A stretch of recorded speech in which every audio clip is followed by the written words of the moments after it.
पहला स्टोर में आप सबका स्वागत है। हमारे एक्सपर्ट हमारे साथ है मानस जायसवाल और गौरव बिस्ता।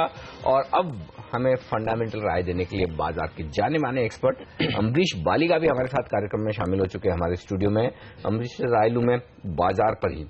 अम्बरीश, ये बताइए कि जब 100 पॉइंट नीचे एसजीएक्स निफ्टी खुलने के संकेत दे, मतलब इतनी गैप से खुले, अहम लेवल्स को तोड़ने की तैयारी हो, ट्रेडर्स और इन्वेस्टर्स दोनों को क्या करना चाहिए? ट्रेडर्स को तो जो लॉन्ग है उनको तो कुछ चॉइस ही नहीं है, क्योंकि स्टॉप लॉस हिट होने वाले हैं तो निकलना चाहिए। And I think that discipline should be maintained by traders. पर जो इन्वेस्टर्स हैं and specially if you are looking at medium to long term, मुझे लगता नहीं है कि as far as India is concern काफी कुछ लाइक नेगेटिव होने वाला है, because going ahead we are actually looking at a huge growth as far as infrastructure and capacity building is concern. और हम लोग अभी काफी एक स्वीट स्पॉट में है। But looking at the problems with China and our other neighbours are facing and specially Europe, तो उसके कारण we are seeing this heat for the time being and I think we should utilise this opportunity. मैं तो ये नहीं बोलूंगा कि आज जाके लेना चाहिए। I think I mean we need to wait and watch as to where the markets finally go, but then I see this as an opportunity to buy at lower levels, क्योंकि if I am talking of the next 2-3 years, I really see a extremely good growth for India और ये शायद एक opportunity रहेगा। Okay, तो फिलहाल थोड़ी कमजोरी बढ़ जाए तो खरीदारी के मौके देखेंगे, इस वक्त ये राय है हमारे एक्सपर्ट। यहाँ पर अम्बरीश बालिगा की तरफ देख लेते बाजार कहाँ खुलने वाले।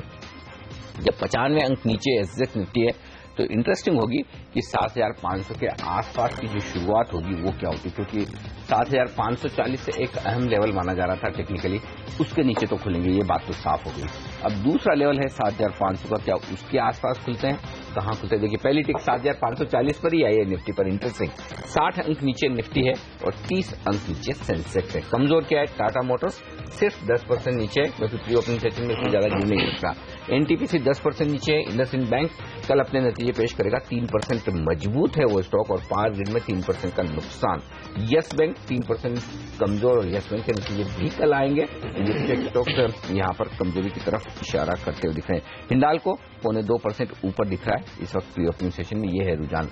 देख लेते हैं रुपए की शुरुआत कैसी हुई, कमजोर और लगभग 27 पैसे का नुकसान है। 66.90 पर हम खुलते हुए दिखेंगे। जो कुछ भी मजबूती 30 पैसे की हुई थी शुक्रवार को, खत्म, वापस वही लेवल पर आ गया है रुपया जहां से हमने शुक्रवार को मजबूती आते हुए देखी। तो पूरी की पूरी करेंसी मार्केट की कमजोरी अब बढ़ती हुई दिख रही है इस वक्त। तो देखते हैं किन लेवल्स पर प्री ओपनिंग सेशन सेटल होता है। फिलहाल तो अब ऐसा लग रहा है कि एसजेक्स निफ्टी की तर्ज पर और कमजोर होने की तैयारी है। 92 अंक नीचे इस वक्त 7,500 के बेहद करीब दिखेगा आपको प्री ओपनिंग सेशन। राय ली जाए यहां पर मेटल्स पर, ये बताएं वायदा कारोबार के ट्रेडर्स के लिए गौरव, कहीं कोई मौके हैं शॉर्ट करने के? मेटल्स के लिए सिलेक्टिव होगा मेरे हिसाब से। अगर आप देखेंगे समझ लाइक वेदांता वगैरह जो ऊपरी स्तरों से नीचे आ चुके हैं, या हिंडाल्को ने 80 का एक बार तोड़ा है, तो बनता है, लेकिन उतनी ज्यादा अग्रेसिवली मैं नहीं कहूंगा। इसमें पिछले कुछ दिनों में काफी अच्छे खासे लॉन्ग्स वगैरह बने थे, तो आज किस तरह से वो पोजीशंस वगैरह होती है, क्या उसमें फ्रेश शॉर्ट्स बने हैं या अनवाइंडिंग भी आ रही है, तो मेरे हिसाब से आज का दिन थोड़ा मिड डे अगर आप देखेंगे उस हिसाब से आप पोजीशन नहीं तो बेहतर होगा। लेकिन 80 के नीचे डेफिनेटली वीक है हिंडाल्को और वेदांता भी वीक ही लग रहा है। जो एक थोड़ा बहुत अच्छा लग रहा है, मुझे लग रहा है बाय ऑन डिप्स में अभी फिर से मैं ये कहूंगा कि जेएसडब्ल्यू स्टील अगर नीचे खुलता है और सस्टेन करता है 1000 और लेवल जरा को, तो मेरे हिसाब से कॉन्ट्रा बाय बनता है। इसमें काफी सारे पोजीशंस है और मुझे इसमें अनवाइंडिंग नहीं देखी जा रही है, अच्छे खासे लॉन्ग रोल्स हुए हैं, तो एक बेट है जो मुझे लग रहा है अगर 1000 सस्टेन कर गया तो एक वापस से आपको उछाल देखने मिल जाएगी और इसी सीरीज में आपको इसमें 6-7-8% रिटर्न से मिल सकते हैं। तो ये कुछ दोनों साइड के बेट्स हैं जो मैं आपसे शेयर कर सकता हूँ। ओके, चलिए, तो ये एक स्टॉक है जेएसडब्ल्यू स्टील जिस पर आपकी नजर होनी चाहिए। लेकिन अम्बरीश, आप कुछ कह रहे थे कि खरीदारी करने के लिए अब कम से कम लिस्ट तैयार कर लेनी चाहिए और नीचे आए तो खरीदारी जहां करना चाहेंगे। बताइए लिस्ट में पहला शेयर कौन सा होगा आपके? लिस्ट में तो काफी शेयर्स हैं, right from cement even metals, क्योंकि जो लेवल्स आ चुके हैं काफी माउथ वाटरिंग है, but I would say that it can still fall further, क्योंकि we are still seeing pressure as far the prices are concern. उसके साथ it can be autos, it can be banks, क्योंकि जब I mean economy again start performing and that is expected over the next couple of quarters, you will have all this India centric stories really doing well. And these are the, basic stocks, including infrastructure, capital goods, power ancillaries. इसमें काफी सब stocks है which one could look at, and especially when the chips are down for these sectors, one should be choosing the leaders. Say for example, यदि power का बात करते हैं, then I think a stock like NTPC, which is the leader in that space, having the maximum capacity, I think that's one stock to be bought. If you're talking of cement, it should be ACC, Ambuja, Ultratech. So I think one should be looking at only the leaders in the specific sectors. तो leaders खरीदना है तो वही खरीदें, छोटे मोटे शेयरों पर तो एक्शन बिल्कुल ना हो। लेकिन फिर भी एक मिड कैप सीमेंट स्टॉक पर मैं पूछना जरूर चाहता हूं, और गौरव वो पूछूंगा मैं आपसे, क्योंकि इंडिया सीमेंट शुक्रवार को मैंने देखा है ये स्टॉक वायदा कारोबार का टॉप गेनर था, 8% चढ़ा है, 100 रुपए पर आ गया है। और पिछले महीने पिछले सीरीज में ये काफी लंबे समय तक वायदा कारोबार के बैन में भी रहा था। क्या हो रहा है इंडिया सीमेंट में, खरीदना चाहिए? देखिए सर, पोजीशंस तो काफी सारी बन रही है। अगर आप पहले ऑप्शंस की अगर बात करो, 90 कॉल पुट में काफी, पुट ऑप्शन में स्पेशली काफी हाई कंसंट्रेशन है, और वहीं से स्टॉक ने 2 या 3 बार उछाल मारी है, काफी स्ट्रांग और सीवियर उछाल रही है। 100 रुपए 101 रुपए के करीब के स्टॉक पहुंच जाता है। लेकिन जो क्रूशियल बात वो ये है कि एक 100 के कॉल ऑप्शन में काफी कंसंट्रेशन है, दूसरा 102 एक उसका रेजिस्टेंस लेवल है, जहां से वो बार बार थोड़ी प्रॉफिट बुकिंग दिखी जा रही है, ट्रेडिंग शॉर्ट्स बनते जा रहे हैं। तो मेरे सबसे बाय बनता है।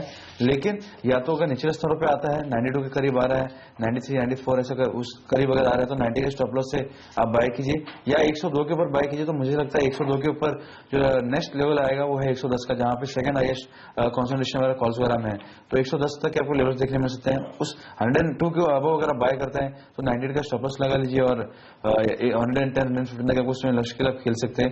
फिलहाल मेरे सबसे अगर इसी बीच में अगर है तो ट्रेड मत कीजिए, निचले स्थान पर बाय कीजिए अगर नीचे ही खुल रहा है तो। ओके, चलिए, तो ये रहा इंडिया सीमेंट पर। लेकिन रुपया पे आप नजर रखिए, आप देखिए गिरावट के साथ खुला है, और इस समय देख लेते हैं कहां पर ये ट्रेड कर रहा है। आप पाएंगे कि 23-24 पैसे की कमजोरी के साथ रुपए ने आज ओपनिंग करी है, और यहां से क्या रणनीति होनी चाहिए आपकी। केता कुरकुटे हमारे साथ जुड़ चुके हैं। केता, स्वागत है आपका CNBC आवाज पर। लग रहा है आज 67 का स्तर आ जाएगा, या फिर पिछली गिरावट में भी हमने देखा था ये स्तर को बाजार ने रिस्पेक्ट किया था, आज भी इसके पार जाना मुश्किल है, क्या राय है आपकी? Good morning. Good morning. आज भी ये मूवमेंट, सुबह इनिशियल मूवमेंट में थोड़ी सेलिंग आई है 90 प्लस में। आरबीआई ने लास्ट टाइम भी ये डिफेंड किया था। अनटिल एंड अनलेस आरबीआई खड़ा रहता है तो ये लेवल रिस्पेक्ट किया जाएगा। वंस आरबीआई मूव्स आउट, वो जो प्रीवियस लेवल है 67.1920 वो वापस आ सकता है। आज देखना है कि सब एशियन करेंसीज काफी वीक है, इंक्लूडिंग चाइनीज करेंसी, तो उस हिसाब से मार्केट में थोड़ा प्रेशर रहेगा रुपये की तरफ। आप ये 67.10 to 66.85 80 का लेवल ले लीजिएगा आज का रेंज। तो ये है राय रुपए पर इस वक्त। कहता शुक्रिया आपका हमारे लिए वक्त निकालने के लिए और ये राय हमें देने के लिए। लेकिन अब वक्त है यहाँ पर हम आपके पसंदीदा जैकपॉट शेयर भी लेकर आएंगे, लेकिन उससे पहले कुछ बेहतरीन पिक्स भी हैं यहाँ पर गौरव के पास, और उस पर राय ली जाए। गौरव ने एसीसी में बिकवाली की राय दी थी, लेकिन जहाँ खरीदारी की राय है वो इंटरेस्टिंग स्टॉक है कैडिला हेल्थ केयर। बताएं गौरव। देखिए, इसमें काफी सारे शॉर्ट्स वगैरह बने थे जब वार्निंग लेटर वगैरह आया था, उसके बाद में अच्छे खासे शॉर्ट्स वगैरह बने थे, कंसिस्टेंटली शॉर्ट्स वगैरह बने थे। लेकिन अगर आप 3 या 4 दिन का ट्रेडिंग अगर देखेंगे तो उसमें जो शॉर्ट्स की इंटेंसिटी है काफी कम हो चुकी है। 305 से 310 के बीच में स्टॉक ने थोड़ी बहुत स्टेबिलिटी भी दिखाई है। तो अगर शॉर्ट कवरिंग का थोड़ा भी सिलसिला शुरू होता है, मैं एक अग्रेसिवली शॉर्ट कवरिंग की बात भी नहीं कर रहा हूँ, अगर एक माइल्ड शॉर्ट कवरिंग भी आती है तो आपको एक 335 तक के इसमें आपको लक्ष्य देखने मिल सकते हैं। और 335 का अगर ये क्रॉस कर लेता है, सस्टेन कर लेगा, तब वहां से आपको एक aggressively short covering fresh longs वाला भी साथ में दिखेंगे और आपको 370 380 तक का लक्ष्य देखने मिल सकता है। तो काफी एक कहते हैं स्वीट स्पॉट वगैरह में 300 के लेवल में काफी अच्छा सपोर्ट है। तो अगर 300 के लेवल सस्टेन कर लेगा तो मेरे सबसे एक अच्छा आउट परफॉर्मर के तौर पे उभरते हुए आ सकता है कैडिला। वो सबसे रिस्क रिवॉर्ड भी काफी लुक्रेटिव है, तो 300 के स्टॉप लॉस आप बाय कर सकते हैं।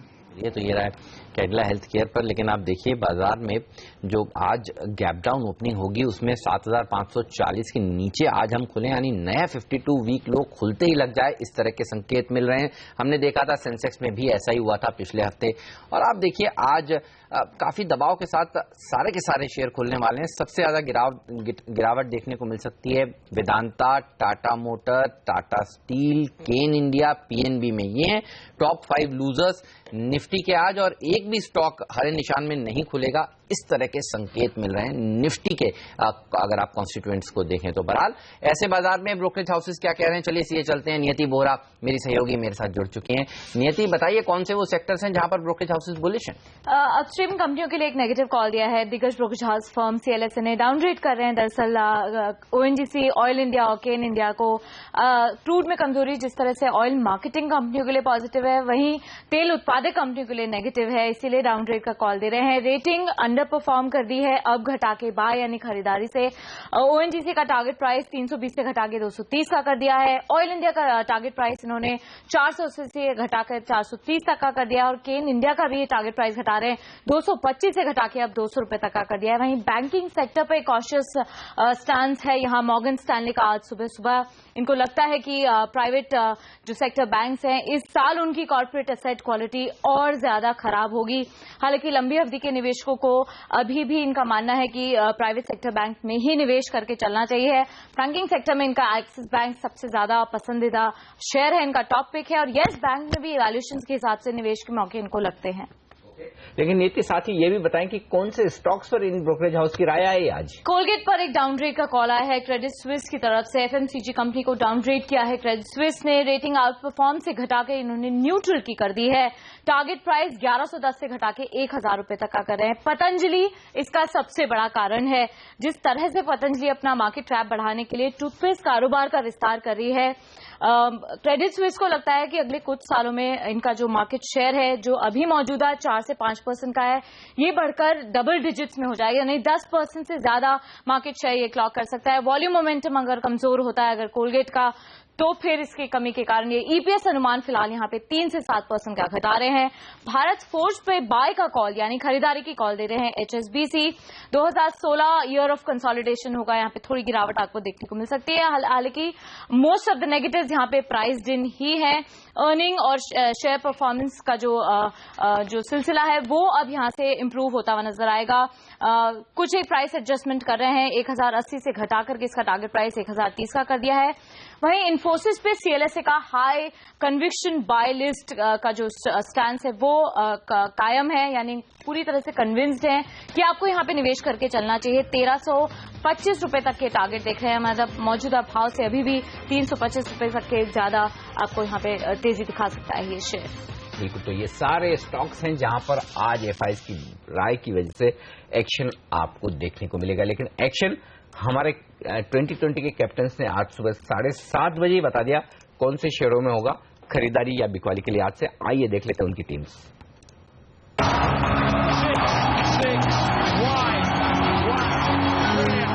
पूरी की पूरी टीम देख लेते हैं दोनों की कैप्टन्स की किस तरह से निकल कर आई हैं। जीएमआर इंफ्रा यहां पर बिकवाली करने की राय है। वेदांता जैसे मेटल और कमोडिटी रिलेटेड शेयरों में आज प्रेशर देखने को मिल सकता है। उसके बाद 2 रियल एस्टेट के शेयर चुने, एचडीआईएल और India bulls real estate. Jindal steel and power ये एक और ऐसी कंपनी जो कमजोर बैलेंस शीट वाली है, यहां पर कर्ज से रिलेटेड प्रॉब्लम्स हैं, और इसी तरह की प्रॉब्लम्स अगर आप देखें तो जयप्रकाश एसोसिएट्स में भी हैं। ये है मेरा mister dependable stock. Sumit industries और साथ ही लक्ष्मी एनर्जी एंड फूड्स में खरीदारी करने की राय है। पिपावाव डिफेंस आज का फ्री हिट शेयर है, और इलाहाबाद बैंक में फिर से बिकवाली करने की राय। फटाफट से आप मेरी टीम भी नोट कर लें, इसमें बायर और सेलर दोनों ही हैं। आप धामपुर शुगर को आज बाय करके चल सकते हैं, क्योंकि जिस तरह की खबर ड्यू है कि 12 तारीख को कैबिनेट की बैठक है, तो शुगर को लेकर कुछ हद तक मोमेंटम मिलेगा। सन टीवी के प्रमोटर्स के खिलाफ ईडी ने एक चार्जशीट फाइल करी है, इसको इसलिए शॉर्ट कर सकते हैं। रेलवे मिनिस्टर का बड़ा बयान आया है कि फ्रेट कॉरिडोर अगले साल तक पूरा होने की उनकी पूरी इच्छा है, और रेलवे को लेकर उनका काफी एग्रेसिव है, इसलिए कॉन्कोर पे आप बाय करके चलें। श्री रेणुका के साथ भी वही खबर है कि जिसमें आप एक ट्रेड ले सकते हैं, जिसमें 12 तारीख को यानी कि कल यूपी की कैबिनेट बैठक है। मन्नापुरम के अंदर आप देखें तो गोल्ड से जुड़ी कंपनीज को बेनिफिट होगा, जो कि खासकर फाइनेंसिंग करते हैं, लैंडिंग करते हैं, क्योंकि गोल्ड के प्राइसेस शायद आपको $1000 के कॉमेक्स के हिसाब से ज्यादा नीचे ना जाता हो दिखे। डिपेंडेबल शेयर एमटीएनएल है, सरकार का बड़ा बयान कि अगले साल फायदे में आ जाएगी। इसके अलावा सीएट का आप शॉर्ट कर सकते हैं। अंसल एपीआई बाय है, इसमें भी आप देखें क्योंकि क्रैश किया है सीसीआई ने, और साथ ही डीएलएफ को आप शॉर्ट कर सकते हैं। ओएनजीसी भी मेरी लिस्ट में आज शॉर्ट का ही कैंडिडेट है। चलिए तो थे स्टॉक 2020 के 20 इंटरेस्टिंग आइडियाज, लेकिन अब वक्त हो गया है आज के जैकपॉट स्टॉक जानने का।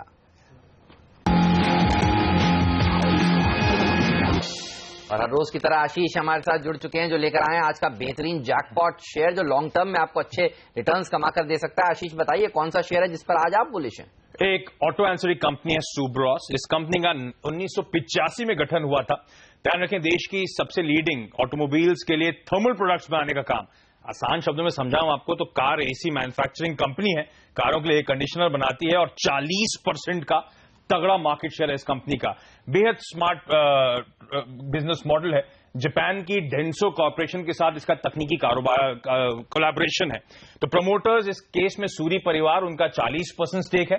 इस जापान की कंपनी डेंसो कॉर्पोरेशन जिसके साथ तकनीकी कारोबार या फिर कोलैबोरेशन है 13% की होल्डिंग है। साथ साथ सुजुकी मोटर्स कॉर्पोरेशन जापान का इस कंपनी में 13% का हिस्सा है। 30 साल पुरानी ये पार्टनरशिप है और जब कामकाज की शुरुआत हुई थी 1985 में तब महज 15,000 यूनिट्स बनाती थी, वो भी असेंबली ऑपरेशंस थे।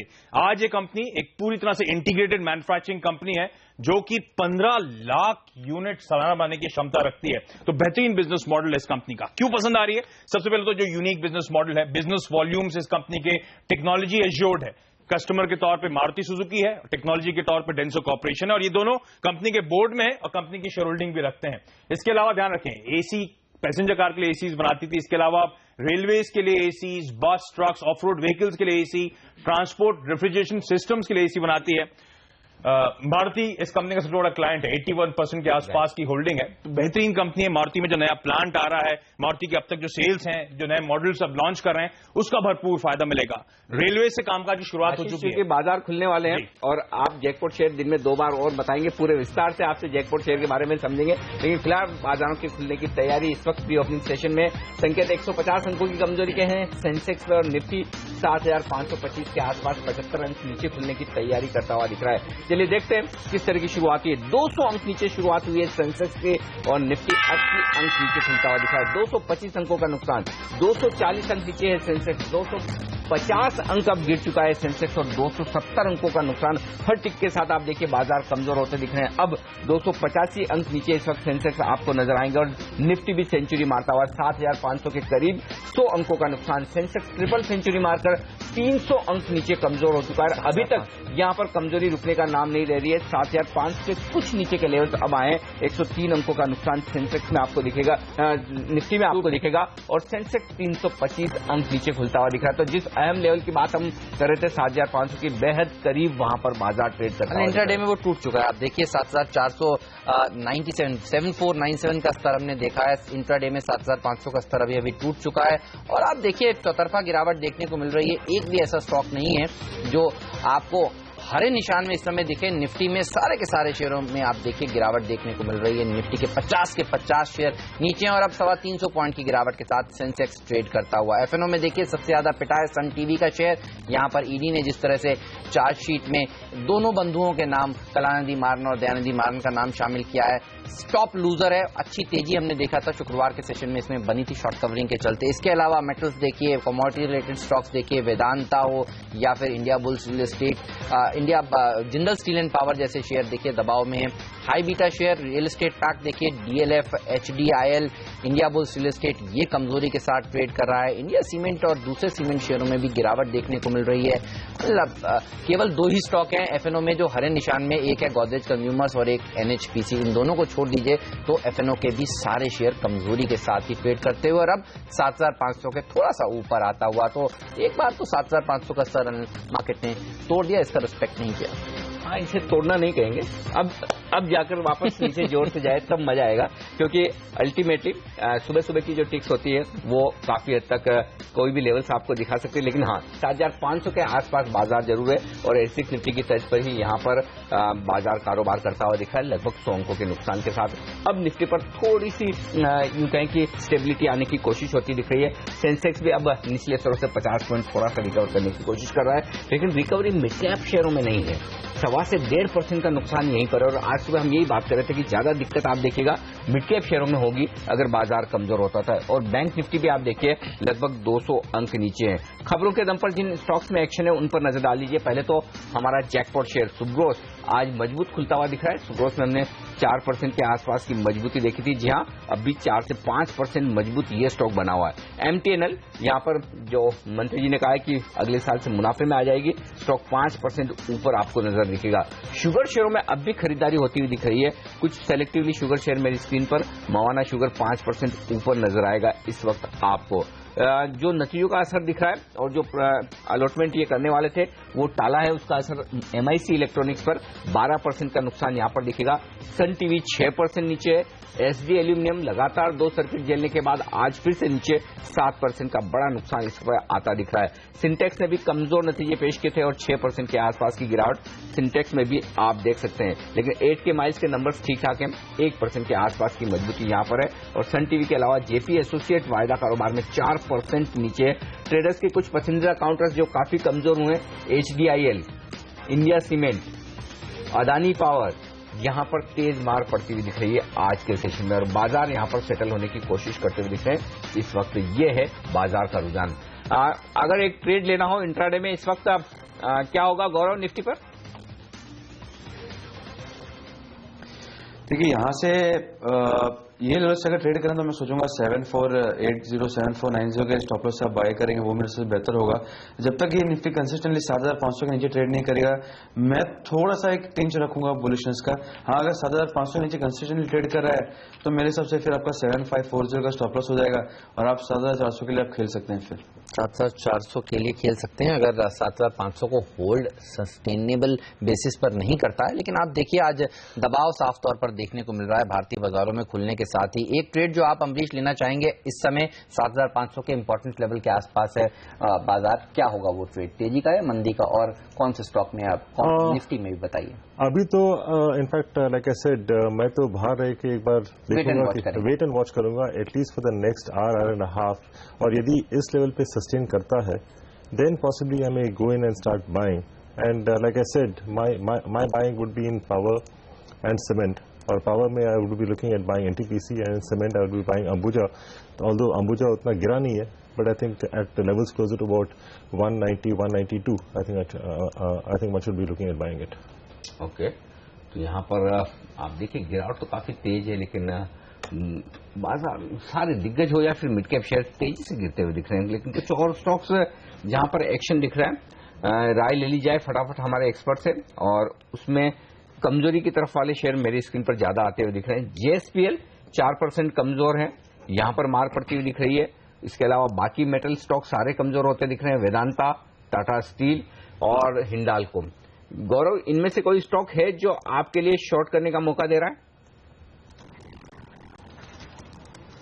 देखिए अभी इतने ज्यादा इनकी पिटाई हो चुकी है तो मेरे हिसाब से बीइंग हाई बीटा इतना मुनासिब नहीं होगा। थोड़ी भी अगर निफ्टी में इफ एट ऑल रिकवरी आ जाए 20-30 पॉइंट्स की भी तो एक बार कोई intraday positions stop loss trigger हो सकते हैं। तो मैं फिलहाल वेट करूंगा एटलीस्ट कि निफ्टी का रुझान मालूम पड़ जाए किस तरफ होगा, उस हिसाब से पोजीशन लेंगे तो बेहतर होगा। चलिए 52 हफ्तों के निचले स्तर पर निफ्टी ट्रेड कर रहा है और हमने देखा है कि 15 जुलाई 2014 के बाद पहली बार 7500 के इस इंपॉर्टेंट स्तर को हमने तोड़ा है। टूटा तो जरूर है ये स्तर और अभी भी देखिए उसी के आसपास ही ये ट्रेड करता हुआ। और पहली बार हमने देखा है सितंबर 2015 के बाद 16,000 का स्तर बैंक निफ्टी पर भी टूटा है। बैंक निफ्टी को किस तरह से अप्रोच करेंगे गौरव, बताइए। ये जो करंट लेवल्स है 15,900 स्पॉट लेवल्स जो है अगर ये सस्टेन हो जाते हैं तो मेरे हिसाब से आपको एक 300-400 पॉइंट की उछाल देखने मिल सकती है। और जैसे मैंने आपसे कहा 7,500 जो महत्वपूर्ण लेवल है निफ्टी के लिए, उसी तरह से बैंक निफ्टी के लिए 15,800 15,900 ये काफी क्रूशियल लेवल है। इसके अगर नीचे का ट्रेड कर रहा है तो आपको 15,200 15,000 तक की निफ्टी आपको देखने मिल सकती है, सॉरी बैंक निफ्टी देखने मिल सकती है। तो मैं फिर वही कहूंगा कि अगर 16,000 वापस आता है थोड़े ऊपरी स्तर में बाय कीजिए। अगर 16,000 आ रहा है तो मैं कॉल ऑप्शन की बाय करने की सलाह दूंगा, समथिंग लाइक 16,500 कॉल ऑप्शन, वो शायद एक बेहतर होगा। कुछ दिनों के मतलब आज के लिए एटलीस्ट अगर वोलेटिलिटी काफी ज्यादा रहेगी तो अगर फ्यूचर्स की जगह ऑप्शंस में अगर रखेंगे तो आपके लिए ज्यादा बेहतर होगा वो। ओके, एक स्टॉक जो अभी अभी मैंने नोटिस किया है गौरव, रिलायंस पावर, जरा फटाफट इसके डेटा देखिए आप वायदा कारोबार में, क्योंकि बड़ी तेजी से यहाँ पर ओपन इंटरेस्ट बढ़ता हुआ दिख रहा है। 6.5% ओपन इंटरेस्ट बढ़ा है शुरुआती कारोबार में ही, और स्टॉक है 3.25% कमजोर। 36 लाख शेयर जुड़ चुके हैं। बड़ी पोजीशंस बनती दिख रही है वायदा कारोबार में कमजोरी की तरफ। शॉर्ट करना चाहिए कैसे? देखिए, इसमें अच्छे खासे पोजीशंस बनना चालू होते हैं 53-54 के लेवल्स के अराउंड। तो अगर किसी को करना है तो छोटा सा स्टॉप लॉस लगा कर भी लीजिए, लेकिन रिस्क उतना फेवरेबल नहीं कहूंगा मैं इसके अंदर। 54 के नीचे का जाता है तो आपको ये स्टॉक वापस 50 की तरफ आते हुए दिखेगा। 54.5 अगर तोड़ता है तो वापस 50 की तरफ जाने पर देखिए मिल सकता है। यहाँ पे क्योंकि ये काफी हाई बीटा है, लॉसेस काफी बड़ी है, तो one has to be very careful कि यहाँ पे अग्रेसिवली ये लेवल्स पे किया जाए या ना किया जाए। ये लेवल्स मेरे हिसाब से उतना लुक्रेटिव नहीं है। ओके, चलिए, तो ये लेवल्स अभी लुक्रेटिव नहीं है, लेकिन अशोक लेलैंड एक और ऐसा स्टॉक है जो हरे निशान में इस समय पहुंचा है। एफएनओ में ये कैसा लगता है? यहाँ पर कुछ खबरें भी थी कि इनको एक बड़ा ऑर्डर मिला है विदेश से, 0.5% की बढ़त के साथ इस समय ट्रेड कर रहा है। कोई ट्रेड लेना चाहेंगे गौरव इस पर? देखिए, अशोक लेलैंड उम्मीद से बेहतर परफॉर्म कर तो रहा है। जब तक ये 90.5 का लेवल है, जिसके जो करंट लेवल्स है वो सस्टेन कर रहा है, इसमें पॉसिबिलिटी है कि एक बार वापस से 93-94 तक के लेवल्स आ सकते हैं। तो हाँ, इसमें आप थोड़ी बहुत अगर तेजी की पोजीशंस बनाना चाहें तो बना सकते हैं। 89.5 का आप स्टॉप लॉस रखिए और 93-94 के लक्ष्य के लिए आप उसमें पोजीशंस बना सकते हैं। ओके, तो ये राय आती हुई इस वक्त इस शेयर पर तो आपके लिए साफ तौर पर थोड़ा सा इंतजार करने का मौका दिख रहा है, लेकिन बाजार इस वक्त डायरेक्शन की तलाश में है। खास तौर से आप देखिए सेंसेक्स एंड निफ्टी गैप से खुलने के बाद अब बड़ा मूव नहीं दिखा रहे, वहीं पर रुकते हुए दिख रहे हैं। बैंक निफ्टी में लेकिन कमजोरी रुकती हुई नहीं दिख रही, वहां पर कमजोरी और बढ़ती हुई दिख रही है। 250 अंकों का नुकसान अब बैंक निफ्टी में इस वक्त आपको नजर आएगा। जो मजबूत शेयर दिख रहा है वो है हमारा जैकपॉट सुब्रोस, 3.5% ऊपर है। और इस पर एक तकनीकी राय ली जाए, मानस, इसके चार्ट्स क्या कह रहे हैं? देखिए, सुब्रोस के चार्ट की बात करिए तो definitely higher tops higher bottoms charts पे दिख रहे हैं, और पिछले करीब 10 ट्रेडिंग सेशंस में स्टॉक हाई लेवल से करेक्ट भी हुआ है, और स्टॉक ने 2 दिन पहले ही 50 दिनों को मूविंग एवरेज को टेस्ट किया है। इसलिए मेरी राय में बिल्कुल यहाँ पर लॉन्ग बनाए जा सकते हैं। अपने स्टॉप लॉसेज 90 रुपीज के नीचे रखें, जो कि 100 दिनों का मूविंग एवरेज है। मैं उम्मीद करता हूं कि अगर टाइम फ्रेम बड़ा है तो पॉसिबल है कि आपको करीब करीब 115 से लेकर 120 तक के लेवल्स देखने को मिले स्टॉक में। ओके, चलिए, तो ये रहा सुब्रोस पर करीब करीब 3% की बढ़त के साथ इस समय ये शेयर ट्रेड कर रहा है। इसके अलावा एमटीएनएल 7% मजबूत है। जब जब अम्बरीश ये बयान आते हैं टेलीकॉम मिनिस्टर की तरफ से कि ये कंपनी अब मुनाफे में आ जाएगी, तब ये शेयर चल पड़ता है। कैसे अप्रोच करेंगे इस काउंटर को? आप क्या राय रखते हैं एमटीएनएल पे? आपको लगता है कि आएगी मुनाफे में, उसके बाद विलय भी होगा बीएसएनएल के साथ जो बाजार मानकर चलता है? स्टेटमेंट तो आया है, but then I don't think the minister is really an analyst, neither is he running the company. तो I don't think one should really pay too much of attention to this, क्योंकि ये जो company जिन्होंने last इतने सालों में profit नहीं किया है, they are deep in red. I don't know within 1 year की इतना क्या चेंज हो। लेकिन बीएसएनएल कैसे आ गई? ये लोग ये भी सोचते हैं कि बीएसएनएल मुनाफे में आई तो शायद एमटीएनएल भी आ जाए। होप है मार्केट को। इसलिए देखिए, आज के बाजार में जो इतना कमजोरी के भरा ट्रेड कर रहा है, यहाँ पर ट्रेडर्स काफी एक्टिव हुए हैं। एमटीएनएल में अब 8% मजबूत है ये। ट्रेडर्स तो एक्टिव है basically based on the statement which has come from the minister, पर मुझे लगता नहीं है कि at least in the forcible future I mean this company can really make profits. ठीक बात है, तो फिलहाल थोड़ा सा इंतजार कर लेने में कोई हर्ज नहीं है। क्यों जल्दबाजी करनी है खरीदने के लिए? आज से ये राय है। यहाँ पर एक और स्टॉक इंडिया बुल्स होलसेल, यहाँ पर कुछ इन्वेस्टर्स की खरीदारी की खबर आई थी, उसके बाद से स्टॉक में बड़ा रनअप देखने को मिला। आज फिर देखिए आप, लगभग 6% मजबूत है, 16.5 पौने 17 रुपए के आसपास ये स्टॉक भी पहुंच चुका है। तो काफी जबरदस्त यहाँ पर भी एक आप कह सकते हैं कि खरीदारी होती हुई नजर आ रही। पीपावर डिफेंस, हेमंत आपने टीम में चुना था इसे, आज यहाँ पर मजबूत शुरुआत हुई है 2% के आसपास की तेजी के साथ। इस पर भी एक राय ली जाए मानस से चार्ट पर। मानस, पीपावर डिफेंस खरीदना चाहिए? अब खरीदना चाहिए। देखिए, 1-2 दिन की बात छोड़ दीजिए, लेकिन अगर आपका टाइम फ्रेम 1 से 2 मंथ का है तो मैं समझता हूँ जो गिरावट हमने पिछले 5-6 ट्रेडिंग सेशंस में देखी वो डेफिनेटली एक बाइंग अपॉर्चुनिटी ऑफर करती है। मैं समझता हूँ करंट लेवल्स पे स्टॉक को खरीदना चाहिए। 50 दिनों का मूविंग एवरेज करीब 75 रुपए के आसपास है, तो उसके नीचे अपना स्टॉप लॉस रखें। उम्मीद करें कि जो 108, 109 के लेवल्स हमें कुछ दिन पहले देखने को मिले थे, शायद आने वाले टाइम में स्टॉक वो फिर से टेस्ट करेगा। ओके, नारायण हृदयालय देखिए 5% कमजोर है। हाल ही की लिस्टिंग और शुक्रवार की तेज गिरावट में भी ये शेयर में थोड़ा सा दबाव देखने को मिला था और आज देखिए फिर से 5% की गिरावट के साथ ये शेयर ट्रेड कर रहा है। मिक इलेक्ट्रॉनिक्स 13% कमजोर है। नतीजों के साथ साथ जो इम्पोर्टेंट डिस्क्लोजर कंपनी ने दिए उसमें ये कह रहे हैं कि कन्वर्जन जो था डेट से इक्विटी में और जो प्रेफरेंशियल अलॉटमेंट की बात पहले चल रही थी वो उन्होंने टाल दी है। शायद यहां से डिसअपॉइंटमेंट आया है मार्केट को। 14% कमजोरी देखने को मिल रही है। मानस, इसके चार्ट्स कैसे लगते हैं? एक जबरदस्त रनअप देखने को मिला था इन्हीं अनाउंसमेंट्स के चलते और नतीजों से ज्यादा इन अनाउंसमेंट्स का तवज्जो दे रहा था मार्केट, लेकिन अब आप देखिए यहां पर गिरावट देखने को मिल रही है। कौन से इंपॉर्टेंट लेवल्स हैं इसके लिए? देखिए, मैं समझता हूं कि जब तक एमआईसी अपने 200 दिनों की मूविंग एवरेज जो कि 20 रुपए के आसपास है उसको ब्रेक करके नीचे क्लोज नहीं होता, मैं नहीं समझता यहां पर आपको शॉर्ट पोजीशन या तो एग्जिट करने की जरूरत है। मैं समझता हूं कि इंतजार करें। स्टॉक ने आज अपना 100 दिनों का मूविंग एवरेज टेस्ट किया है। हो सकता है कि कल या आने वाले दिनों में स्टॉक वापस 25 रुपए के ऊपर जाए। पैटर्न को देख के अभी भी ऐसा लगता है कि जो ओवरऑल ट्रेंड है वो पॉजिटिव है और शायद आने वाले टाइम में कम से कम 32-33 तक के लेवल्स स्टॉक में देखने को मिलेंगे। इसलिए मेरी राय में घबराना नहीं चाहिए। करंट लेवल्स पे इंतजार करें और 20 रुपए के नीचे अपना स्टॉप लॉस रखें। ओके, ये राय है इस वक्त एमआईसी इलेक्ट्रॉनिक्स पर जो काफी कमजोर है आज के सेशन में। चलिए, वक्त है हमारे तीनों एक्सपर्ट से विदा लेने का। अमरीश, गौरव और साथ ही मानस, शुक्रिया आपका हमारे लिए वक्त निकालने के लिए और बाजार और तमाम स्टॉक्स पर अपनी राय देने के लिए। 265 अंकों का नुकसान दिखेगा आपको सेंसेक्स पर और निफ्टी है 87 अंक नीचे। मिड कैप इंडेक्स 1.25% कमजोर है।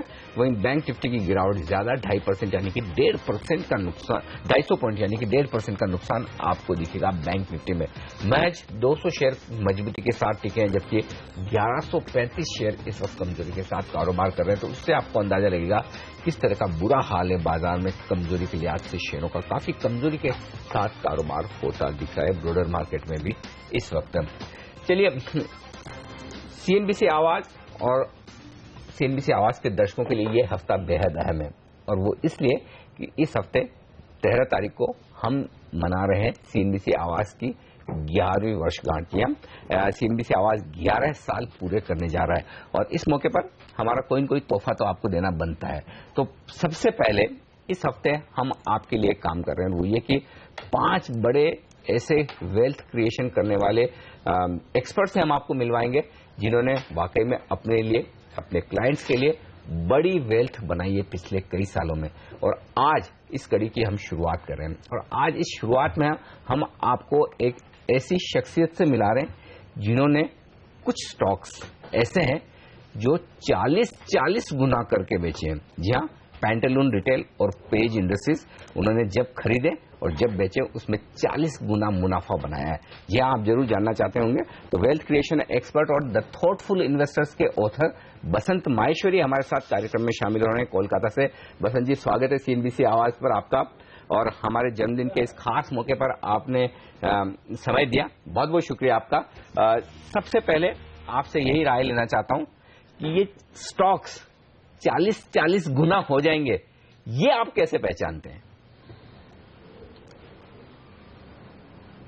देखिए, ये पहचानना तो पहले तो बहुत बहुत बधाई आपको और सीएनबीसी आवाज के दर्शकों को।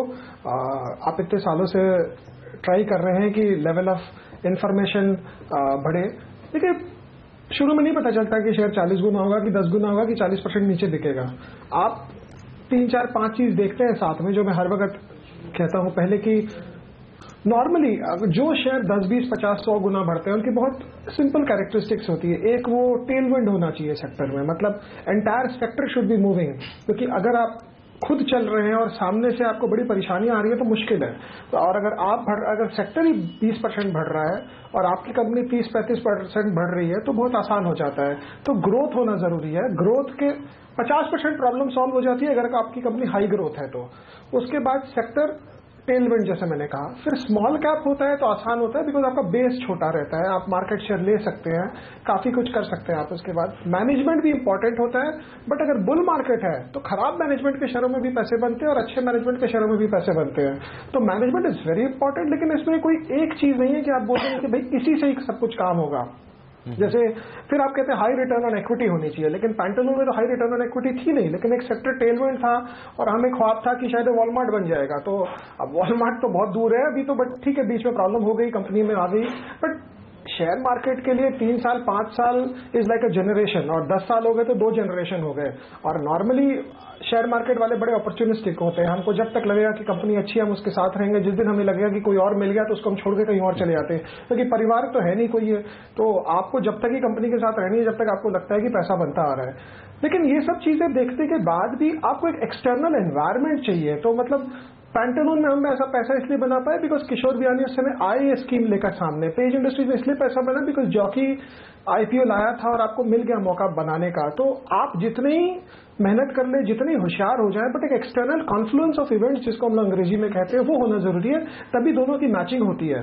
बट देखिए, पैसा बनाना 10 गुना 20 गुना 40 गुना तो बन जाता है, सबसे बड़ी प्रॉब्लम है रखना बहुत मुश्किल है। शेयर बहुत अच्छे लेते हैं हम लोग, लेकिन रखना मुश्किल है। डबल होते ही ब्रोकर बोलेगा बेच दो बाकी फ्री कर लो, 4 गुना होते ही बोलेंगे सारे पैसे तुमको ही कमाने हैं क्या। तो ये प्रॉब्लम इसलिए होती है कि आप अगर एक फ्लैट लिया और उसका दाम बढ़ गया, आप थोड़ी वरंडा बेचते हैं बोलते मेरा किचन फ्री हो गया, फिर दाम बढ़ गया आप थोड़ी किचन बेचते हैं बोलते मेरा बाथरूम फ्री हो गया, या बाथरूम बेच के आप बेडरूम फ्री कर लिए, वो तो आप करते नहीं है। तो नॉर्मली शेयरों के साथ इट्स वेरी इजी, बहुत आसान है अच्छे शेयर खरीदना, बट रखना तो बहुत प्रॉब्लम है सर। तो वहीं पे आपको क्योंकि इनसिक्योर्ड है हम लोग सब, हमें लगता है ये प्रॉफिट के मेरे हाथ से नहीं निकल जाए, तो कंपनी को मॉनिटर करते रहें और उसके बाद फिर तो चल जाता। तो खरीदने के बाद उसको होल्ड करना सबसे बड़ी चैलेंज है और वहां पर आपकी होल्डिंग होनी चाहिए। बसंत जी, ये बताइए कि क्या चीजें हैं जो आप देखकर कहते हैं कि ये शेयर तो नहीं चुनना चाहिए, खरीदना ही नहीं चाहिए। आपने काफी सारी अच्छी बातें बताई, सेक्टर सही होना चाहिए, ग्रोथ होनी चाहिए, स्मॉल कैप में अपॉर्चुनिटीज आपको जहां दिखती है, लेकिन कौन सी वो चीज है जो आप देखकर एक ही नजर में कह देते हैं इस शेयर में तो हम हाथ नहीं डालेंगे? देखिए, इसके पहले मैं बोलूंगा, हम लोग जब भी कहीं जाते हैं हम लोग बोलते हैं लॉन्ग टर्म इन्वेस्टर बनो भाई, लॉन्ग टर्म इन्वेस्टर बनो, लेकिन 80% इंडिया का market is not fit for long term investing. क्यों नहीं? क्योंकि आप अगर साइक्लिकल्स ले लिए तो स्टील, टाटा स्टील में लॉन्ग टर्म इन्वेस्टमेंट करके आप पैसे नहीं बना सकते। जो 15 साल पहले का दाम था आज भी वही भाव है, आपको बैंक एफडी भी नहीं मिली। टाटा मोटर में थोड़ी तेजी आ गई बिकॉज जेएलआर आ गया उसमें, तो थोड़ा ब्रांडिंग का इफेक्ट आ गया।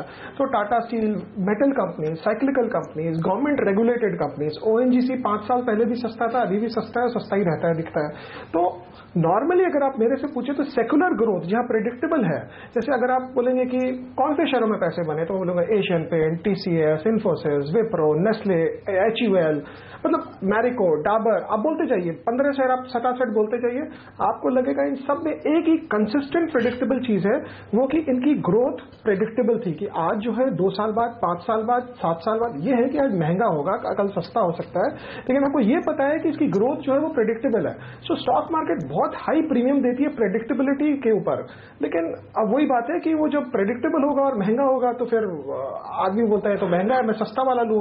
लेकिन सस्ता शेयर महंगा होने के लिए कैटलिस्ट चाहिए, जिसको हम अंग्रेजी में कहते हैं।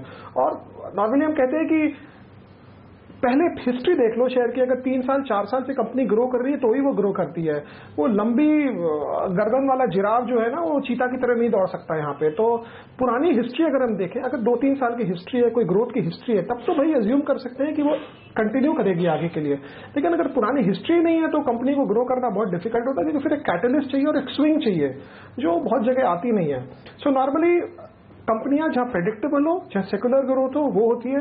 अब इंफ्रास्ट्रक्चर में भी पैसे बनते हैं, रियल एस्टेट में भी, यूनिटेक में भी पैसे बने 1000 गुना, 50 गुना, 500 गुना, पता नहीं कितने गुना, लेकिन वो पैसे पे टिकते नहीं है। तो 2 चीज है, ये सब शेयरों में एंट्री और एग्जिट दोनों सही चाहिए। आपको यूनिटेक 2003 में लेना था और 2008 में बेचना था, लेकिन अगर आप नेस्ले ले लिए तो आपने 2012 में बेचे या 15 में बेचे, आपके पैसे मोटा मोटी बने रहे और टिके रहे, आपने लेट भी कर दिया तो कोई प्रॉब्लम नहीं है। सो एंट्री एंड एग्जिट दोनों चाहिए ये सब शेयरों में। और कुछ शेयर ऐसे जहां एंट्री कर लिया तो एग्जिट के समय आप मनाली में घूम रहे हैं, छुट्टियां मना रहे हैं, आप आके भी बेच दीजिए, 1 साल बाद बेच दीजिए, कोई प्रॉब्लम नहीं है।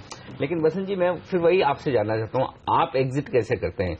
कब आपने ये सोचा कि ये मेरा स्टॉक 5 गुना हो गया, 10 गुना हो गया या 40 गुना हो गया, अब मेरे को इससे निकल जाना चाहिए? तो देखिए, मेरा एग्जिट तो ये है कि मुझे कोई और स्टॉक अच्छा मिल जाता है तो मैं एग्जिट कर जाता हूं, even though the existing company might be doing perfectly fine. तो ये कोई जरूरी नहीं है कि एग्जिस्टिंग कंपनी में कोई प्रॉब्लम हो, उसका कोई टायर पंचर हो जाए तो ही मैं दूसरी गाड़ी में जाऊंगा। मतलब अगर मेरे को दूसरी गाड़ी अच्छी मिल जाती है तो मैं इसको छोड़ के दूसरे में चढ़ जाता हूं। तो लेकिन ये आप अपने शेयर मार्केट सब अपॉर्चुनिस्ट गेम है, कैपिटलिज्म ही अपॉर्चुनिटी का मतलब दूसरा नाम है। तो उस हिसाब से देखना चाहिए। ये नहीं देखते कि भाई ये शेयर अब रखे हैं, जब तक इसमें प्रॉब्लम आएगी हम इसमें रहेंगे। नहीं, प्रॉब्लम आती है तो ऑब्वियसली फिर तो इमीडिएट एग्जिट करो। प्रॉब्लम नहीं भी आती है तो दूसरा शेयर मिल गया तो इसको छोड़ के वहां चले जाते हैं। मुझे ग्रोथ चाहिए, 35% ग्रोथ, 30% ग्रोथ वाली कंपनियां अगर हम होल्ड करेंगे तो 30-35 मुझे दिखना चाहिए। जिस दिन लगेगा कि 30-35 से ग्रोथ 20-25 की हो रही है तो 20, देखिए इंडिया में 6000 लिस्टेड कंपनियां हैं, उसमें मेरे ख्याल से 200 कंपनियां होगी जो 15% के ऊपर बढ़ती होगी ग्रोथ में, 50 कंपनी होगी जो 18 से 20% ग्रोथ देती है, 30-40 कंपनियां होगी जो 20 से 25 देगी, और हैंडफुल 8-10 कंपनियां होगी जो 30-35% की ग्रोथ में होगी। लेकिन वो जो 8-10 कंपनियां हैं उनके ऊपर प्रीमियम पे प्रीमियम लगता रहेगा जब तक वो ग्रोथ चलती है, और लास्ट में वो बैलून इतना बड़ा हो जाता है कि कंपनी क्योंकि साइज बढ़ जाती है, बेस बढ़ जाता है, उसका मार्केट जो है कंपनी का वो उतना ही रहता है, लेकिन कंपनी की साइज बढ़ जाती है तो कंपनी को ग्रोथ में प्रॉब्लम आने लग जाती है उस समय। तो उस समय फिर क्या होती है, कंपनी धीरे धीरे आपको बता देती है, इंडिकेशन आ जाता है कि अभी 35% का ग्रोथ जो है 25 पे आएगा। तो वो इंडिकेशन 1-2 क्वार्टर आगे पीछे करके फिर एक लीप ऑफ फेथ है, और फिर एक मतलब गैसवर्क ही है बेसिकली। ये तो मतलब पूरा गैसवर्क नहीं है, लेकिन स्टॉक मार्केट में कोई फिजिक्स तो है नहीं ना कि 9.8 मीटर पर सेकंड स्क्वायर के हिसाब से सब कुछ होता है। तो फिर थोड़ा सा एजम्पशन करते हैं, कभी आप रॉन्ग होते हैं, कभी राइट होते हैं, तो ओवरऑल वैसे ही चलता है। लेकिन इस समय जो बाजार जिस स्थिति दिखा रहा है, आप देखिए 7500 के स्तर को हमने तोड़ा, आज नए 52 वीक लोज पर है। आपको क्या लगता है ये अपॉर्चुनिटी है इस समय अच्छे शेयरों में, दिग्गजों में निवेश करने की जहां ग्रोथ आपको दिखती है, या आपको लगता है थोड़ा इंतजार करना चाहिए मार्केट पर? सर आपका व्यू क्या है इस समय? देखिए, इसके पहले एक बाजार में पैसा कमाने के लिए आपको बाजार से लगाव होना चाहिए। नॉर्मली हम बाजार में जब आए, जब मार्केट तेजी में रहे और जब मार्केट ढीला रहे तो हम निकल जाए, वैसे होता नहीं है। तो क्वेश्चन है, मार्केट में इन्वेस्ट तो करें, बाजार में इन्वेस्ट तो करें, लेकिन किस शेयरों में इन्वेस्ट करें वो फर्क पड़ता है। अभी के हिसाब से मुझे लगता है मतलब लास्ट ईयर से ही ठंडे ही हैं हम लोग, और मुझे भी लगता है अभी कोई चेंज नहीं होने वाला। नेक्स्ट 6-8 महीनों में एक प्रॉब्लम सलटेगी तो दूसरी आएगी सर के ऊपर। तो अभी तो डोमेस्टिक इकोनॉमी में भी आप कंपनियों के रिजल्ट देखिए तो कोई आपको इंडिकेशन पॉजिटिव नहीं आते, और उसके बाद जो बच गया वो फेड का रेट बढ़ाने का साइकिल है, चाइना हो गया, कभी ब्राजील, कभी रशिया, कभी यूक्रेन। तो एंटायर चीजें ऐसी है कि मतलब एक रिटेल इन्वेस्टर, एक नॉर्मल इन्वेस्टर जो है उसके लिए तो है कि सर मुंडाए ओला पड़े वाली बात है कि यहाँ पे भी रिजल्ट नहीं आ रहे और बाहर के और प्रॉब्लम आ रहे हैं। लेकिन हर मार्केट में हर वक्त कोई न कोई 2-3 ऐसे सेक्टर होंगे, 10, 20, 30 ऐसे शेयर होंगे जिसमें आपके पैसे बनते जाएंगे। सो क्वेश्चन है, पहली बात है रिटेल इन्वेस्टर ये देख के कोई शेयर न ले कि ये 100 रुपए का शेयर अब 10 हो गया, अब ले लेते हैं, क्या पता वापस 100 हो जाए। तो नॉर्मली मार्केट बहुत ही डिवाइडेड है, साइक्लिकल रिकवरी खेलने का अभी समय नहीं है मेरे हिसाब से। 6 महीना शायद नहीं रहेगा, सेकंड हाफ इस साल का शायद अच्छा हो। सेकंड हाफ इसलिए बोलते हैं क्योंकि हम 1 साल का प्रेडिक्शन दे ही नहीं सकते कि 1 साल तक कुछ नहीं होगा। तो इन एनी केस एक जो नॉर्मल इन्वेस्टर है उसे अपने स्पॉट्स चूज करें। जैसे मैं आपको एग्जांपल देता हूं, बहुत बढ़िया ऑलराउंडर थे इंडिया के रवि शास्त्री। वो 3 शॉट खेलते थे, एक चपाती मारते थे लेग, स्क्वायर लेग के ऊपर से, एक बॉलर के पीछे मारते थे लॉफ्टेड, और एक एक्स्ट्रा कवर ड्राइव मारते थे। वो ना कट करते थे, ना हुक करते थे, ना उन्होंने पुल किया, लेकिन 1985 में चैंपियन ऑफ चैंपियंस बन गए। तो हर इन्वेस्टर को सोचना चाहिए ये मेरी स्ट्रॉन्ग एरियाज है, मैं इसी में खेलूंगा। मेरे पास फार्मा है, मेरे पास एनबीएफसीज है, हाउसिंग फाइनेंस है, मेरे पास थोड़े से टेक्नोलॉजी है, मेरे पास थोड़े से इंटरनेट रिलेटेड स्टॉक्स है, और मेरे पास थोड़े कंज्यूमर है। मैं ये समझता हूं मैं यही रखूंगा। मेरे को दरकार ही नहीं है कि मैं पूरी कंपनियां खरीद के 50 कंपनियों का पोर्टफोलियो बनाऊं और एक म्यूचुअल फंड को कॉपी करूं। तो अगर आपको वो करना है तो बेटर म्यूचुअल फंड में चले जाएं। तो आई थिंक एवरी इन्वेस्टर जो है उसके अपने स्ट्रेंथ के हिसाब से खेलना चाहिए कि वो कौन सा अच्छा शॉट खेल सकता है, तो उसके हिसाब से खेले तो मार्केट अच्छा है, लेने लायक है। लेकिन अगर आप अक्रॉस द बोर्ड, अगर आप सोचते हैं हम रियल एस्टेट भी खरीद लें, हम टाटा स्टील ले लें क्योंकि वो गिर गया, टाटा मोटर ले लें क्योंकि बहुत गिर गया, एग्जाम्पल दे रहा हूं, कोई रिकमेंडेशन कोई नहीं है शेयरों का ये, तो फिर मुश्किल होगी। तो जहां ग्रोथ है, जहां प्रेडिक्टेबिलिटी है, वहां रहे। थोड़ा महंगा भी ले लेंगे तो कोई प्रॉब्लम नहीं, 6 महीना नहीं कमाएंगे। रिटर्न ऑन कैपिटल और return of capital, return on capital हम लोग सब देते हैं, लेकिन रिटर्न ऑफ कैपिटल बहुत जरूरी है। जिंदा रहेंगे तो कभी भी कमा लेंगे, लेकिन अगर उड़ गए मार्केट से तो फिर आदमी 2-5 साल आता नहीं है मार्केट में। और फिर स्टॉक मार्केट क्या है, जुआ का अड्डा भी है और ये टेम्पल ऑफ कैपिटलिज्म भी है। आप इसे जैसा देखें, आप 9 बजे लेकर 3 बजे बेचते हैं तो जुआ का अड्डा है, और अगर आप लेकर 3 साल रखते हैं तो ये मंदिर है पूंजीपतियों का। तो वो हिसाब से आप बिल्कुल, लेकिन 2016 में बसंत जी फिर आप कौन से शॉट्स खेलने वाले हैं इस तरह के माहौल में, जब दुनिया भर के बाजारों में बड़ा अनिश्चितता का माहौल है, मंदी का माहौल है, तो आपकी थीम, आपके शॉट्स? फैन था नहीं। हाँ, मैं समझ गया आपकी बात। जी देखिए, मैं तो रवि शास्त्री का कभी फैन था नहीं, क्योंकि बहुत स्लो खेलते थे वो, लेकिन उनके स्टाइल मुझे स्टॉक मार्केट से लगता है कि हमें सीखना चाहिए। मेरे जो 3 शॉट 4 शॉट जो है, एक तो फार्मा है, जो छोटे फार्मा कंपनीज, बड़े वाले नहीं, वो सन और मून तो बहुत बड़े हो गए हमारे लिए, स्टार्स तो बहुत ऊंचे हैं, छोटे छोटे तारे ढूंढे जो शायद कल के सन और मून बने वैसे करके। सेकंड जो मेरी थीम है NBFC हाउसिंग फाइनेंस। मुझे लगता है किसी को कुछ भी नहीं पता हो तो जाके 5, 7, 8 हाउसिंग फाइनेंस कंपनी से सारे उठा लो, बांट दो पैसे और सो जाओ, कुछ नहीं होने वाला है। आप 10-20 साल में आपके पैसे बढ़ जाएंगे 20-25% CAGR के हिसाब से। थर्ड थीम जो है वो नॉर्मली कंज्यूमर सेक्टर है, लेकिन वहां थोड़ा ग्रोथ कम है, तो मैं उतना बुलिश नहीं हूं अभी कंज्यूमर में, और जब इन्फ्लेशन कम होता है तो कंज्यूमर में थोड़ा सा फर्क पड़ता है। और फोर्थ जो थीम अभी मुझे लगता है जो जिसमें काम चल रही है, काम कर रहे हैं, वो इंटरनेट ऑफ थिंग्स, मतलब जो बोलते हैं कि 30 billion mobile handsets internet connected हो जाएंगे 2020 में, और सब कुछ चेंज हो जाएगा। जो आपका रिलायंस का ऐड था ना, कर लो दुनिया मुट्ठी में, वो शायद अब हो जाएगा 2020 में। और फ्लिपकार्ट हुए, ये लोग तो पैसा खोएंगे, लेकिन जो इनको सप्लाई करती है उसमें पैसे बन सकते हैं। जैसे आपको बताऊं एक उदाहरण के तौर पर, एक कैलिफोर्निया गोल्ड रश हुआ था 19वीं सदी में, तो वहां पे लोगों ने बड़े गए सोना खोदने, लेकिन पैसे उसने कमाए जिसने गेंती और बेलचा बेचा उस समय। और लिवाई स्ट्रॉस ने उस समय जीन्स बनाई थी कि लोग मोटे पैंट पहन ले तो पैंट फटती नहीं थी, तो गेंती बेलचा बेचने वाले ज्यादा पैसा बनाए, जीन्स जो बेच रहे थे वो ज्यादा पैसा बनाए। लिवाई स्ट्रॉस आज भी 150 साल तक जिंदा है, लेकिन जो सोना खोद रहे थे उसका पक्का नहीं था उसको सोना मिलेगा कि नहीं मिलेगा, बट गेंती बेलचा खरीदना तो जरूरी था। तो ई-कॉमर्स सेक्शन में not the Flipkart, not the Snapdeal, but the people who cater to them, जो इनको सप्लाई करते हैं। लेकिन सप्लायर में अब काफी जनों का मानना है कि डायरेक्ट सप्लायर्स लीजिए या जो इनका काम करते हैं वो हिसाब से लीजिए। तो मुझे लगता है ये 3-4 शॉट्स जो हैं जो मुझे लगता है मैं अच्छा खेल सकता हूँ। बाकी तो कट और हुक और पुल तो देखिए, हेलमेट पहन के बैठे हैं तो बाउंसर आएगा तो डक ही करेंगे सर, हुक तो कर नहीं सकते। तो ये सारे जितने वो साइक्लिकल रिकवरी स्टॉक्स है सारे बाउंसर है, तो अगर आप खेल सके तो खेल लीजिए, मैं तो डक कर जाता हूँ ये सब में। तो सबसे पहले तो अपनी स्ट्रेंथ पहचानने की, क्या हम अच्छा खेल सकते हैं और किसे खेलना है और किसे छोड़ना है, ये ज्यादा अहम है। बसंत जी, बहुत बहुत शुक्रिया इस खास मौके पर हमारे साथ जुड़कर दर्शकों को ये बताने के लिए कि किस तरह से इस बाजार से बड़ी वेल्थ बनाई जा सकती है, किस तरह से शेयर चुने जाते हैं और उन्हें लंबे समय में पैसा बनाने का आप एक मौका देख सकते हैं। लेकिन फिलहाल वेल्थ डिस्ट्रक्शन के संकेत थोड़े और दिख रहे हैं मेरी स्क्रीन पर। 300 अंक नीचे है सेंसेक्स और 100 अंक नीचे निफ्टी 7500 के लेवल पर इस वक्त फिर से ट्रेड करता हुआ अब लग रहा है कि 7500 को फिर से नीचे तोड़ने के लिए तैयार होता हुआ दिख रहा है बाजार, और वो इसलिए क्योंकि बैंक निफ्टी में देखिए 0.25% का बड़ा कट आता हुआ दिख रहा है। 350 अंक बैंक निफ्टी फिसल चुका है। मिड कैप इंडेक्स हम सुबह ही कह रहे थे कि देखिए गिरावट होगी तो वहां ज्यादा होगी, वहां भी 0.2% की गिरावट होती दिख रही। तो अब समय है मिड कैप स्मॉल कैप शेयरों में आपके लिए सावधानी बरतने का। चलिए बाजार पर ही हम आगे बात करते हैं। हमारे एक्सपर्ट्स हमारे साथ बाजार पर और जुड़ने वाले हैं और उनसे पूछते हैं। खासतौर से रितु गंगराड़े अरोड़ा हमारे साथ कार्यक्रम में शामिल हो रही है, जो कि Canara HSBC OBC life insurance की डायरेक्टर हैं और CIO भी हैं। रितु जी, स्वागत है आपका CNBC आवाज पर, और CNBC आवाज के 11वें सालगिरह के मौके पर आप हमारे साथ जुड़िए। बहुत बहुत शुक्रिया आपका। धन्यवाद, आप सबको बहुत बधाई। बहुत अच्छा चैनल है और मेरा बहुत प्रिय चैनल है हमेशा से। शुक्रिया। सबसे पहले यही राय लेना चाहता हूं आपसे कि जिस तरह का माहौल है पिछले 11 सालों में काफी उतार चढ़ाव हमने देखे, लेकिन ओवरऑल बाजार में लोगों की वेल्थ तो बनी है। अब अगले 11 साल क्या पिछले 11 सालों से बेहतर होने की उम्मीद करना ठीक रहेगा?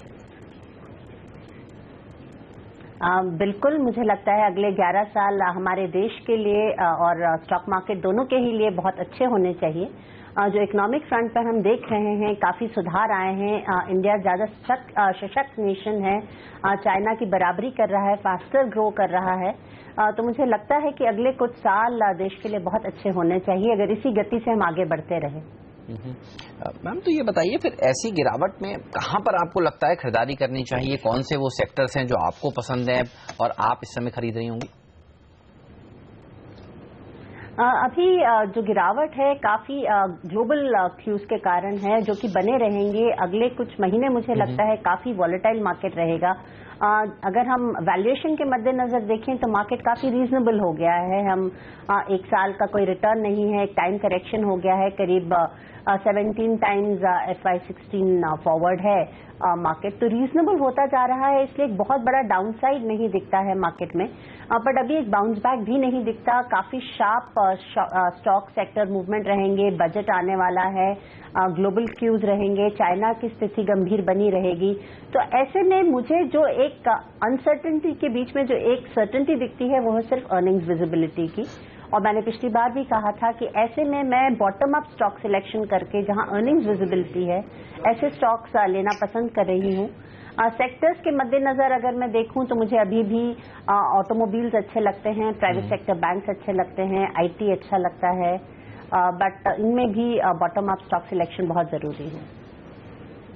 ओके, इसके अलावा अर्निंग सीजन क्योंकि अब शुरू हो रहा है, ये बताइए क्या एक्सपेक्टेशंस हैं आपके अर्निंग सीजन से? और अर्निंग सीजन शुरू होने से पहले जिस तरह से और बाजार गिर चुका है, पिछले 5-6 ट्रेडिंग सेशन में देखिए, पिछले हफ्ते 1200 पॉइंट सेंसेक्स निकला, आज 300 पॉइंट की गिरावट, करीब 1500 पॉइंट की फॉल हो चुका है।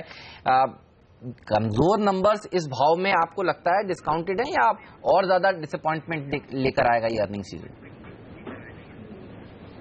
मुझे लगता है इस अर्निंग सीजन के जो नंबर्स हैं, जो डिसअपॉइंटमेंट है ऑलरेडी बिल्ट इन है नंबर्स में। काफी समय से हम बात कर रहे हैं, काफी इंस्टीट्यूशनल इन्वेस्टर्स ने इस बारे में बात भी की है कि इस बार शायद रेवेन्यू ग्रोथ 0 to 1% ही हो, और शायद मार्जिन इंप्रूवमेंट डेफिनेटली होगा क्योंकि कमोडिटी प्राइसेस के बेनिफिट, ऑपरेशनल एफिशिएंसीज के बेनिफिट दिखेंगे, और शायद अर्निंग्स ग्रोथ 2% तक। तो बहुत उम्मीदें हैं नहीं, अगर कुछ बहुत निराशाजनक आता है, इससे भी बुरा नतीजा आता है तब बात और है, पर मुझे लगता है अर्निंग्स अभी मार्केट डिस्काउंट करके चल रहा है। इससे पहले कि मैं आपसे कुछ और सवाल लूं, दुनिया भर के बाजारों में जिस तरह का उतार चढ़ाव हो रहा है रितु जी, उससे पहले एक स्टॉक जहां पर आज बड़ा वॉल्यूम होता दिख रहा है, बड़ा प्राइस एक्शन होता दिख रहा है, जीनस पावर। जी हाँ, इस काउंटर पर मैं देख रहा हूँ 7 बड़े सौदे रिपोर्ट हुए हैं अभी, और ये सारे सौदे 17 लाख शेयरों से लेकर 20 लाख शेयरों के आसपास के हुए हैं। तो कुल मिलाकर जबरदस्त कारोबार जीनस पावर के काउंटर पर होता हुआ दिख रहा है। 1 करोड़ 72 लाख शेयरों का कारोबार हुआ है, लगभग 5% से ज्यादा हिस्सेदारी जीनस पावर की बदलती हुई दिख रही। तो भारी भरकम वॉल्यूम के साथ यहाँ पर कारोबार भी हो रहा है, हिस्सेदारी भी बदल रही है, और ये थोड़ा डिस्काउंट पर बड़े सौदे होते दिख रहे हैं। कल के सेशन के मुकाबले में स्टॉक 4-4.5% नीचे इस वक्त ट्रेड करता हुआ दिख रहा है, लेकिन वॉल्यूम्स जबरदस्त है। 2.25 करोड़ शेयरों का कारोबार एनईसी पर जीनस पावर के काउंटर पर हो चुका है, तो इस स्टॉक पर जरूर नजर रखनी चाहिए। लेकिन फिलहाल दुनिया भर की नजरें इस वक्त चीन के बाजारों पर है, और रितु जी मैं आपसे यही जानना चाहता हूं, जो चीन की चिंता है अब भी कितनी बाहर आना बाकी है, और इसका क्या असर दुनिया पर और हमारे ऊपर पड़ेगा? चीन पर मैं मानती हूं अभी गंभीर बादल मंडरा रहे हैं, अभी उन्हें अनाउंस कर रहे होंगे बहुत सारे पैकेजेस स्टिमुलेट करने के लिए इकोनॉमी, और स्थिति उतनी अच्छी नहीं है। चीन के बहुत सारे आंकड़े हमें मिलते नहीं हैं, पर ग्रोथ पर डेफिनेटली इम्पैक्ट है। और मुझे लगता है, जैसे मैंने पहले भी करीब 6 महीने पहले भी आपसे चर्चा की थी कि करेंसी पर इम्पैक्ट चीन की आना एक्सपेक्टेड था। अभी भी मुझे लगता है एक डेप्रिसिएशन हम युआन में देखते रहेंगे, और इससे जो दूसरे करेंसीज पर, रुपए पर और दूसरी करेंसीज पर प्रेशर रहेगा वो बना रहेगा। तो अगले कुछ महीने में एक वॉलेटाइल करेंसी वॉर जो मैं एंटिसिपेट कर रही थी वो प्ले आउट होगा, और एक करेंसी क्रॉस करेंसी इम्पैक्ट और करेंसी प्रेशर बना रहेगा, जिससे इकोनॉमिक्स पर काफी असर रहेगा और मार्केट सेंटिमेंट्स पर भी। वहां जो फेड का नजरिया है रेट इंक्रीज करने का, वो मुझे लगता है वीकन हो जाएगा अगर इस तरह का प्रेशर चाइना में दिखता है। तो फेड बहुत ज्यादा इंटरेस्ट रेट इंक्रीज नहीं कर पाएगा 2016 में। इसके अलावा जो बड़ा इवेंट है वो फरवरी में बजट का होगा, फरवरी अंत में। आपकी अपनी क्या एक्सपेक्टेशंस हैं इस बजट से? कोई आपको बड़े रिलीफ की एक्सपेक्टेशंस हैं बाजार के लिहाज से? आप कैसे देख रही हैं? और सबसे बड़ा मुद्दा था जो जीएसटी का, पिछले 2 सत्रों में नहीं हो पाया, क्या आप एक्सपेक्ट कर रही हैं कि इस सत्र में हो जाएगा वो पास? मुझे उम्मीद है कि जीएसटी सत्र में पास हो जाएगा। सभी पॉलिटिकल पार्टीज इस बात को समझेंगी कि ये देश के लिए अभी बहुत अनिवार्य है, और देश के हित को आगे रखकर जो भी फेरबदल करने हैं, जो चेंजेस करने हैं, उसके साथ जीएसटी को इम्प्लीमेंट किया जाएगा। जहां तक बजट का है, मुझे लगता है कि जो सरकार अभी तक करती रही है उसे और सशक्त रूप में कर पाएगी और कैपेक्स पर फोकस रहेगा। फॉर्चुनेटली डेफिसिट पोजीशन पर से प्रेशर हट गया है, क्रूड प्राइस ऑयल के गिरने से काफी रिलीफ मिला है सरकार को, पर रेवेन्यू एक्सपेंसेस को कंट्रोल में रखते हुए कैपिटल एक्सपेंडिचर बढ़ाने के लिए सभी मुहिम करनी होंगी। और मेरी सबसे बड़ी एक्सपेक्टेशन यही होगी कि इस स्पेंडिंग के लिए, कैपेक्स स्पेंडिंग के लिए सरकार क्या करती है। लेकिन जो कुछ बड़ा फायदा हमारी इकोनॉमी को कच्चे तेल और बाकी कमोडिटीज के कमजोर दामों की वजह से जो मिला है 2015 में, क्या लगता है आपको, क्या वो 2016 में भी जारी रहेगा? और ऐसे में क्या आपको लगता है कि कुछ और ब्याज दरें कम होने की संभावना बनती है? मुझे लगता है कि बहुत जल्दी में क्रूड या दूसरी कमोडिटी प्राइसेस रिबाउंड नहीं होंगे। ग्लोबल डिमांड बहुत वीक है। चाइना तो हम चर्चा कर ही चुके हैं जहां पे डिमांड डिस्ट्रक्शन है, यूरोप में है, जापान ट्रैपल कर रहा है, वापस अपनी ग्रोथ लाने की कोशिश कर रहा है। यूएस जो एक बहुत बड़ा मार्केट है, अगर हम उससे छोड़ दें तो बाकी सब जगह अभी ग्रोथ वीक है। तो इसीलिए कमोडिटीज और क्रूड मेरे ख्याल से सॉफ्ट बने रहेंगे, जिससे कि सरकार को फायदा मिलेगा। चलिए, शुक्रिया मैम समय निकालने के लिए, सीएनबीसी आवाज पर आने के लिए और खास तौर पर बर्थडे वीक में हमारे साथ आज शामिल होने के लिए। बाजार पर नजर रखिए, बेहद कमजोरी देखने को मिल रही है। Bank of Baroda, PNB, SBI, ICICI bank, भेल, एलएनटी, जहां ये वही नाम है जो हर रोज नए 52 वीक्स लो छू रहे हैं और आज फिर देखिए इन्होंने नया 52 हफ्ते का निचला स्तर छुआ है। बेहद प्रेशर में है ये सारे के सारे शेयर। आज जो शेयर थोड़ा सा सहारा देने का काम कर रहे हैं या फिर कहें गिरावट और ज्यादा हो जाती है अगर ये अच्छा प्रदर्शन नहीं दिखा पाते, उसमें रिलायंस इंडस्ट्रीज शामिल है। पिछले कई दिनों से आउट परफॉर्मेंस इस स्टॉक ने दिखाई है और आज भी देखिए करीब करीब 0.5% मजबूत है। और साथ में इन्फोसिस, यह नंबर्स आने वाले हैं इसके इस हफ्ते और आप देखिए ये भी 0.5% मजबूती के साथ ट्रेड करता हुआ दिख रहा है। हालांकि अपने पिछले 3 महीने में करीब करीब 10% की एक गिरावट दिखा चुका है, लेकिन वीक विकेट पे भारतीय बाजार एनालिस्ट और 7,500 के स्तर के आसपास संभलने की कोशिश हो रही है। बिल्कुल, तो बेहद अहम लेवल के आसपास ट्रेड करते हुए दिख रहे हैं, लेकिन bank Nifty, mid cap, small cap शेयरों में कमजोरी लगातार बरकरार है। पहला सोना में आज के लिए इतना ही, लेकिन आप बने रहिए सीएनबीसी आवाज के साथ। ब्रेक के बाद आशीष हमारे साथ जुड़ेंगे और जो बताएंगे कि कमोडिटी बाजार में आपकी क्या रणनीति होनी चाहिए, वो मार्केट्स किस तरह से खुल रहे हैं और आपके सवालों के जवाब भी लेकर आएंगे। हमें दीजिए इजाजत, नमस्कार।